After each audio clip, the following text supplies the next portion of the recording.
So the value we provide audiences very much comes down to the experience that we can provide. I think we're a few generations down now into a blurring of what's high art and what's low art. And I think we now just exist and compete in the experience economy generally.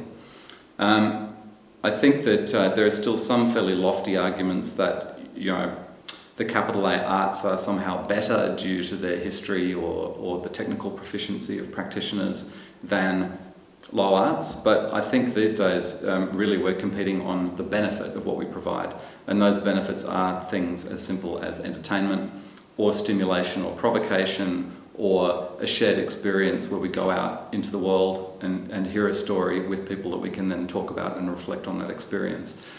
A lot of these benefits can also be provided by the internet these days, or a lot of major arts organisations have discovered through market research over the years that their competitors aren't other arts companies in their market, but it might be things like an overseas holiday. So again, you're in this kind of experience economy, competing for the leisure dollar, and most importantly these days I think you're competing for people's time. So how we articulate the value of arts to audiences who we want to attract to our work is really through talking about the kind of experiences that we'll be delivering. So arguing the case for the value of the arts with other forms of supporters such as government partners, corporate sponsors, philanthropic donors is a slightly different challenge, because these are people who may not necessarily be receiving the direct benefit of participating. They might be providing a contribution so that we can provide that experience to other people. So what they're going to want increasingly is some kind of proof. The term return on investment entered the arts industry lexicon maybe 10 years ago. And when you're dealing in experiences, when you're dealing in things like joy or discovery or self-expression, it's very difficult to actually put a number or some kind of quantifiable proof to those sorts of concepts in order to release support from other organisations.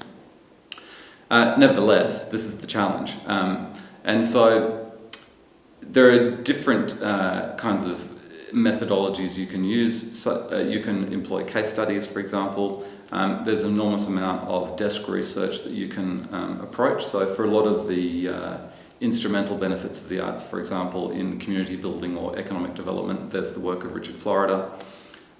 So it's basically just pinching and pulling together this kind of work, because very few arts organisations have the wherewithal to actually conduct their own longitudinal studies into, for example, the benefit of an arts-rich education in literacy or cross-curriculum outcomes. An interesting argument that I've seen used before is the Australian Ballet in Australia, where I come from, makes terrific use of the Australian Bureau of Statistics reports because there is a perception amongst some people that ballet is an old-fashioned, out-of-date, irrelevant art form, and why would you support a ballet company in the 21st century?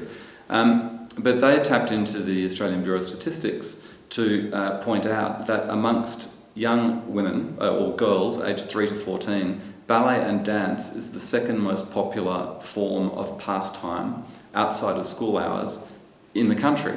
And I think that comes after I think it goes something like playing a musical instrument, dance, and then swimming. And it's quite an it just gives you a completely different handle on where ballet actually sits at a grassroots community level.